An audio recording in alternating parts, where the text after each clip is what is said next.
चक्षुर्विशुतोमुखो विशुतो वाहुर्विशतस्वात्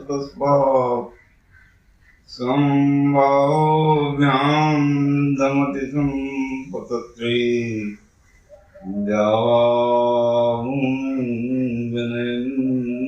देवैकः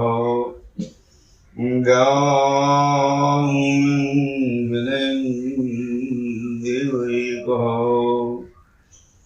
ममाग्ने वर्षो यदीश्वस्तु वयं चिन्दानां कन्नं पुषेम मयं नमन्तां प्रतिशस्तु तस्य त्वयाध्यक्षेण पृतनायैम त्वयाध्यक्षेण पृतनायैम त्वयाध्यक्षेण पृतनायैम ॐ शान्तिः शान्तिः शान्तिः।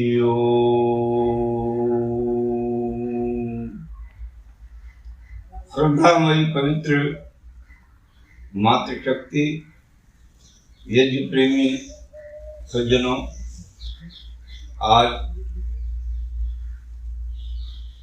माघ चतुर्दशी को ये आयोजन हो रहा है और अनेक वर्षों से इस प्रकृति के सुरम्य वातावरण में यज्ञ का अनुष्ठान नवप्रभात गुरुकुल करता आ रहा है और अनेक वर्षों से इसके मुख्य यजमान के रूप में हैं तो वो भारत के निवासी, किंतु आजकल उनका परिवार दक्षिणी अफ्रीका में रहता है। श्री दयानंद जी शर्मा, इनकी जो है यज्ञ के प्रति अनन्य निष्ठा है। यज्ञ को वो अपने जीवन का एक अंग मानते हैं और यज्ञ के बिना उनको अधूरापन लगता है। इसी कारण से वे इस यज्ञ में अपने सभी कार्यों को छोड़ करके सम्मिलित होते हैं। क्यों यज्ञ का इतना महत्व है? उनके मन में आया, हमारे क्षेत्र के लोगों के प्राकृतिक वातावरण में जो हमारा ये संस्थान है, गुरुकुल है, क्यों ऐसा आया कि नहीं, यहाँ यज्ञ का अनुष्ठान होता ही रहना चाहिए। क्योंकि प्रकृति माता के साथ मिलकर के जब हम अनुष्ठान करते हैं तो वो अनुष्ठान जो है द्विगुना फल देने वाला हो जाता है। हम कभी भी यज्ञ करने, संध्या करने, इसमें कोई मना नहीं कर सकता, भगवान का नाम है। किंतु प्रातः काल और संध्या सायंकाल जो संध्या की जाती है, ईश्वर का नाम लिया जाता है और जो यज्ञ होता है वो अत्यधिक लाभदायक होता है। क्योंकि जब हम यज्ञ कर रहे होते हैं तो भगवान की ओर से प्रकृति भी यज्ञ कर रही होती है। सूर्य उदय हुआ है और उस सूर्य रूपी अग्नि में आहुतियां पड़ रही हैं प्रकृति का। इसी प्रकार से इस वसंत के समय में जो ये अनुष्ठान किया जाता है और समय के यज्ञों की अपेक्षा ही अधिक प्रभावशाली है। और यज्ञ का इतना महत्व क्यों है? हमारे शास्त्रों में इसका विशेष महत्व है, किंतु छांदोग्य उपनिषद में तो इसको भोजन के रूप में प्रस्तुत किया गया है। उसमें स्पष्ट कहा गया है, यथे श्रिता वाला मातरम परिपासते तथा सर्वाणि भूतानि अग्निहोत्रम उपासते। कि जैसे नवजात शिशु, छोटा बच्चा बुभुक्षित होकर के माता के पास जाता है, माता का आश्रय लेता है। यथे श्रिता वाला मातरम परिपासते, माता के पास जाता है। उसी प्रकार से तथे सर्वाणि भूतानि, सारे भूत का अर्थ है भूत प्रेत नहीं, यहाँ भूत का अर्थ है सारे 5 तत्व भूत जो हैं, पृथ्वी अब तेज वायु जल और आकाश। पृथ्वी अब तेज वायु और आकाश, ये जो 5 भूत हैं, ये सभी जो है अग्निहोत्र से शक्ति प्राप्त करते हैं। जैसे माता जब भोजन देती है तो बालक को शक्ति प्राप्त होती है, ठीक उसी प्रकार से इसे यज्ञ के माध्यम से इन 5 भूतों को शक्ति प्राप्त होती है। और उनको शक्ति प्राप्त होती है, उन्हीं के आश्रित हमारा जीवन है। जब पृथ्वी अब तेज वायु आकाश, इसके बिना तो हम रह नहीं सकते। और विशेष रूप से स्थूल भोजन के बिना हम कुछ दिन रह सकते हैं। इतिहास प्रमाण देता है कि इतने क्रांतिकारी इतने दिन तक बिना भोजन के रह गए। जल के बिना भी कई दिन तक लोग रह लेते हैं,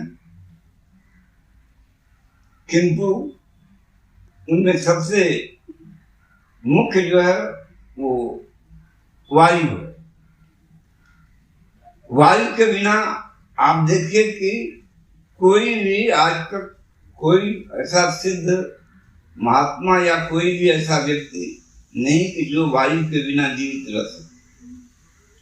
वायु की आवश्यकता सबको होती है और वायु को पुष्ट करने के लिए, सबल बनाने के लिए अग्निहोत्र आपके इस यज्ञ से बढ़कर के और कोई उपाय नहीं है।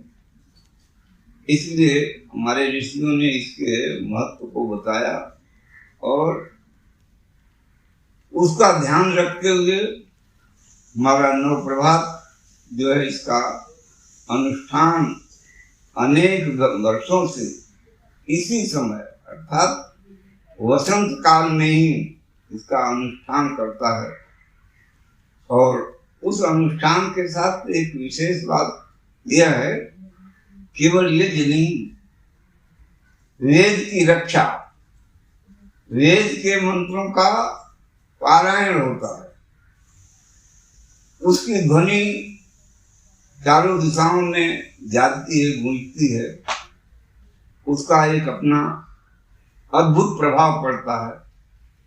संगीत का क्या प्रभाव पड़ता है, इसका परीक्षण बहुत बार हुआ है। और संगीत से मनुष्य ही नहीं, पशु पक्षी यहाँ तक कि वृक्ष भी प्रभावित होते हैं, पल्लवित होते हैं। उनके अंदर नई ऊर्जा आती है। इस प्रकार से यज्ञ का बड़ा भारी महत्व है। और जहाँ तक हो सके हम लोगों को बड़े बड़े यज्ञ अनुष्ठान करने में यदि हमारे पास शक्ति नहीं है तो छोटे छोटे यज्ञों का अनुष्ठान, दैनिक यज्ञों का अनुष्ठान घर घर में हो। हम इतने बसंत पंचमी से इसको प्रारंभ किए हुए यजुर्वेद पारायण यज्ञ को, यदि हमारे गांव में नोआपाली में मान करके मैं चल रहा हूं कि 50 गृह हैं गृहस्थियों के, और न्यूनात न्यून ये प्रतिदिन 5 आहुति, प्रत्येक घर में 5 आहुति दी जाए दोनों समय, तो आप देखिए कि कितनी आहुति हो जाती है एक दिन में ही। और इस यज्ञ को दूर ले जाने के लिए वायु को प्रयास करना पड़ता है। नोआपाली यदि वायु अनुकूल है तो ये सुगंध वहां तक, इसका प्रभाव वहां तक पड़ेगा। यदि अनुकूल नहीं है तो दूसरे ओर प्रभाव तो पड़ेगा। किंतु यदि प्रति गांव में, प्रति घर में सभी अपने ग्राम के निवासी हैं और गौएं हैं, गौओं का के गोबर का उपला बना करके उनके घी की आहुति, घृत और चावल थोड़ा सा उसमें गुड़ मिला लें। बहुत सामग्री आपके पास नहीं, जड़ी बूटी नहीं आ रही है, ये भी पर्याप्त है। और सूर्योदय के समय और सूर्यास्त के समय आपको बहुत सारे मंत्र नहीं आते हैं तो ओम अग्नये स्वाहा, ओम सोमाय स्वाहा, ओम सूर्याय स्वाहा, ओम सोमाय स्वाहा, वह ये भी नहीं आप जानते हैं तो गायत्री मंत्र से ही आहुति दे ले। गायत्री मंत्र भी नहीं जानते हैं तो ओम तो आप जानते ही हैं, नहीं जानते हैं तो मैं कह रहा हूं ओम, और इस ओम का उच्चारण करते हुए आप आहुति दें तो इससे बड़ा भारी पुण्य होगा। क्योंकि सबसे बड़ा दान यही है, इसके अंदर जहाँ तृप्ति होती है वहाँ नैरोग्य भी प्राप्त होता है। ये यज्ञ जो है, जहाँ भोजनालय है वहाँ एक प्रकार से ये चिकित्सालय भी है। इसके धूम्रन से अनेक जो आपके लिए हानिकारक हैं, आपके वृक्षों के लिए हानिकारक हैं, आपकी कृषि के लिए हानिकारक हैं, पशुओं के लिए हानिकारक हैं, ये सारे के सारे जो आपके विरुद्ध प्रतिकूल जो पदार्थ हैं, वायुमंडल है, उसको ये दूर करता है। इसलिए इसका महत्व कहा गया है विशेष रूप से। और दान देने की सबसे सरल विधा यज्ञ है। आप यहाँ यज्ञ में आहुति देते हैं, दूर दूर तक लोग इससे लाभान्वित होते हैं, वृक्ष वनस्पति से लाभान्वित होते हैं। मौन ही मौन उनकी आत्मा जो है संतुष्ट होती है और आपको उसका लाभ उनके आशीर्वाद के रूप में प्राप्त होता है। इसलिए हमारे इस क्षेत्र में, वनांचल क्षेत्र में, पहले जब कभी यज्ञ का प्रचार और प्रसार था, उसी प्रकार से फिर से ये यज्ञ केवल इस बात के लिए, आपको जागृत करने के लिए किया जा रहा है कि फिर से आपके जो पूर्वज थे, 2-4 पीढ़ी वाले नहीं, सैकड़ों वर्ष पूर्व जो लोग जिस प्रकार से जिस परंपरा को चलाते थे, आप उसको फिर से जीवित ही नहीं करें, उसे पूर्ण रूप से संचालित करें। और यहाँ जब आप संचालित करेंगे तो सारा विश्व जो है आपका अनुकरण करेगा। आज संपूर्ण विश्व में वायुमंडल प्रदूषण की भारी एक समस्या आ गई है, और वो समस्या जो है आपके इस छोटे से उपाय से वो दूर की जा सकती है। लाखों करोड़ों लोगों को आप एक प्रकार से भोजन दे रहे होते हैं, एक प्रकार से औषधि दे रहे हैं, जीवन दान दे रहे होते हैं। ये इस यज्ञ का महत्व है। और विशेष रूप से आप सभी जो हैं प्रतिवर्ष इसका अनुष्ठान इस आश्रम में करते हैं, और सभी अपने निकटवर्ती लोग इसमें श्रद्धा से भाग लेते हैं।